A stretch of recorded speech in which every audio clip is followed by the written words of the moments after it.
আজ আমি একটা নরম তুলতুলে একদম তেল ছাড়া সম্পূর্ণ পরোটা বানিয়ে দেখাবো। এটা খুব সহজেই আপনারা বাড়িতে বানিয়ে ফেলতে পারবেন এবং একদম তেলের কোনো রকম দরকারই হবে না। নমস্কার, রসনার বাসনাতে আমি আজকে একটা দই দিয়ে পরোটা বানিয়ে দেখাবো। তার জন্য এখানে আমি ছোট 2 বাটি ময়দা নিয়ে নিচ্ছি। এখানে আপনারা যতটা চাইবেন ততটাই ময়দা নিতে পারেন। আমি এখানে 2 বাটি ময়দা নিয়ে নিলাম। আর যে বাটিটার ময়দা নিচ্ছি সেই বাটিটির 1 বাটি দই নেব। এখানে আমি স্বাদ মতো নুন দিয়ে দিলাম আর আমি চিনি দিয়ে দিচ্ছি। চিনিটা আপনারা স্বাদ মতন দেবেন, যেহেতু টক দই তো তার জন্য আমি এখানে 2 চামচের মতন চিনি দিয়ে দিলাম। এখানে চাইলে আপনারা গুঁড়ো চিনিও ব্যবহার করতে পারেন। এবার ওই 1 বাটি আমি ঘরে পাতা টক দই সেটা সম্পূর্ণ দিয়ে দিলাম আর দিচ্ছি 1 চামচ ঘি। এটা ময়ানের জন্য আমি দিচ্ছি। এখানে চাইলে আপনারা মাখনও ইউজ করতে পারেন, আমি ঘি দিলাম।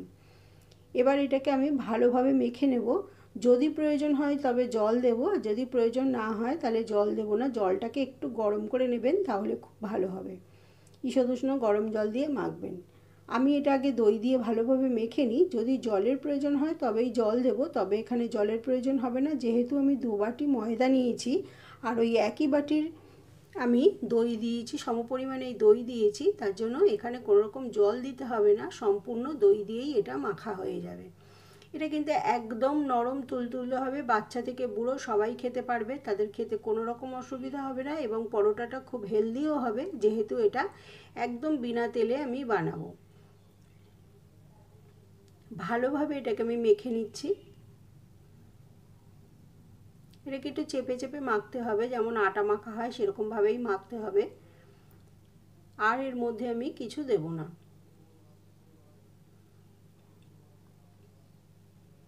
এখানে আপনারা পরিমাণটা কম বেশি বাড়িয়ে কমিয়ে নিতে পারেন, সেক্ষেত্রে দইয়ের পরিমাণটাও কম বেশি দেবেন। সবসময় খেয়াল রাখবেন 2 বাটি আমি আটা নিয়েছি বা ময়দা, 2 বাটি ময়দা নিয়েছি, তাতে আমি 1 বাটি দই দিয়েছি। যদি আপনারা 1 বাটি ময়দায় বানান তাহলে হাফ বাটি দই দেবেন। এভাবেই আমি পুরো চেপে চেপে এটাকে খুব ভালো করে মেখে নেব। ভালোভাবে এটা আমার মাখা হয়ে গেছে। এবার আমি এটাকে 10 মিনিটের মতন ঢাকা দিয়ে রেখে দেবো। 10 মিনিট পর এটাকে আমি বেলবো। 10 মিনিট হয়ে গেছে। এবার এটাকে আমি আবার একটু ভালো করে মেখে নেব। যদি এক্ষেত্রে আপনার মনে হয় যে একটু ময়দা দেওয়ার দরকার আছে মাখার সময়, তাহলে সেক্ষেত্রে আপনি একটু ময়দা দিয়ে মেখে নিতে পারেন। সেক্ষেত্রেও কোনো রকম অসুবিধা হবে না, ময়দা ছিটিয়ে অল্প মেখে নিতে পারেন। আবার আমি ভালো করে চেপে চেপে মেখে নিচ্ছি। এখানে কিন্তু আমি কোনো রকম তেল দেব না, এমনিই মাখবো। ভালোভাবে চেপে চেপে মেখে নিচ্ছি। এটা মাখাটা খুব ভালো হতে হবে। মাখাটা যদি খুব ভালোভাবে মাখা যায় তাহলে কিন্তু একদম তুলোর মতন পরোটাগুলো হবে।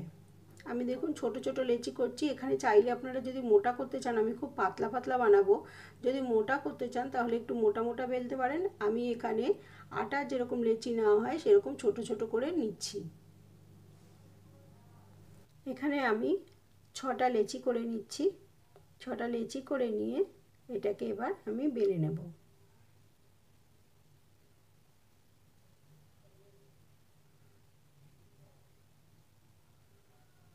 বাদ বাকিটা আমি রেখে দেব। এবার আমি বেলেন চাকি নিয়ে নিয়েছি। এর উপর আমি একটু গুঁড়ো ময়দা ছড়িয়ে দিলাম। এখানে কিন্তু আমি কোনো রকম ঘি বা মাখন দিয়ে বেলবো না বা তেলও দেব না। এভাবেই বড় রুটির মতো করে বেলে নেব।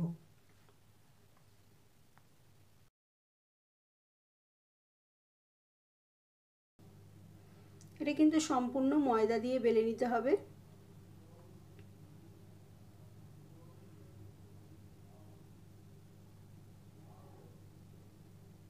এটা আপনারা যে কোনো সবজির সাথেই খেতে পারেন, আলুর দম বা মাংস বা শুধু শুধু পরোটাটা কিন্তু খেতে দারুণ লাগবে। চিনি বা গুড় দিয়েও দারুণ লাগবে খেতে, যার সাথেই খান না কেন পরোটাটা কিন্তু অপূর্ব হবে। কিন্তু দই দিয়ে মাখা হচ্ছে বলে অনেকের মনে ধারণা থাকতে পারে যে টক হবে পরোটাটা।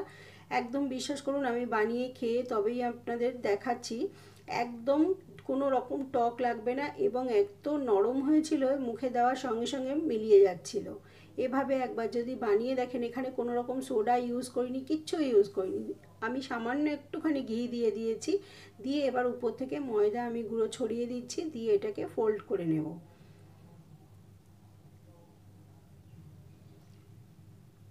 আমি যেভাবে বানাচ্ছি একদম এভাবে বানাবেন, দেখবেন কত সুন্দর হবে খেতে। আমি কিন্তু আবার এখানে কোনো রকম ঘি দিলাম না, অল্প একটু গুঁড়ো আটা ছড়িয়ে দিলাম, তাতেই এখানে ফোল্ড ফোল্ড হয়ে যাবে পরোটাটা। যে তেল দেওয়া হলো না বা ঘি দেওয়া হলো না তাতেও কেন এভাবে ফোল্ড হলো, কিন্তু ফোল্ড হয়ে যাবে। আপনাদের মনে হচ্ছে যে এখানে কোনো পার্ট হবে না, এখানেও কিন্তু পার্ট হয়ে যাবে। আমি এবার পাতলা করে বেলে নিচ্ছি, যতটা বড় আপনাদের ইচ্ছা ততটা বড় করে নিয়ে, মোটা সরু আপনারা আপনাদের ইচ্ছা মতন করে নিয়ে এভাবে বেলে নেবেন। আমি সমস্তগুলোই এভাবে তৈরি করে নিয়ে চাটুতে দিয়ে দিলাম, চাটু গরম করা ছিল, চাটুর মধ্যে দিয়ে দিলাম। এবার এখানে গ্যাসের ফ্লেমটা কিন্তু একদম কমানো রয়েছে, আমি উল্টে পাল্টে ভালো করে এটাকে ভেজে নেব। এভাবে ভেজে আপনারা খেয়ে দেখবেন, যদি ভালো লাগে অবশ্যই সাবস্ক্রাইব করে আমার পাশে থাকবেন, লাইক শেয়ার কমেন্ট করতে ভুলবেন না। কমেন্ট করে জানাবেন যে রেসিপিটা আপনাদের পছন্দ হলো কিনা, আর আপনারা এই রেসিপিটা একবার অবশ্যই বানাবেন। এবার সামান্য ঘি আমি উপর থেকে আবার দিয়ে দিলাম, যেহেতু পরোটা একটু ঘি না হলে ভালো লাগবে না, তাই আমি উপর থেকে ঘি দিলাম। দিয়ে এবার এটাকে আমি উল্টে পাল্টে ভেজে নিচ্ছি। যদি আপনারা মনে করেন ঘিতে করবেন না, তাহলে আপনারা সাদা তেল ইউজ করতে পারেন বা মাখন দিয়েও বানাতে পারেন, যেটা ইচ্ছা। আমি কিন্তু ওই সামান্য 1 চামচের হাফ দিলাম, দিয়ে এবার এটাকে উল্টে পাল্টে ভেজে নিচ্ছি। আমি পুরোটা ঘি দিলাম না। দেখতে পেয়েছেন কীরকম সুন্দর হয়েছে? এইভাবেই আমি সমস্ত পরোটাগুলো ভেজে নেব। আগে সেঁকে নেব, সেঁকে নিয়ে তারপর সামান্য একটুখানি মাখন দেব। দেখুন কতটুকু মাখন দিলাম আমি, এইটা দিয়েই পুরোটা আমি ছড়িয়ে দেব। হাফ চামচেরও কম মাখন দিচ্ছি আমি, দিয়ে মাখন না, হাফ চামচেরও কম আমি এখানে ঘি দিচ্ছি। দিয়ে উল্টে পাল্টে দু সাইডেই ভেজে নিচ্ছি। আমি কিন্তু এক সাইডেই ঘি দিচ্ছি,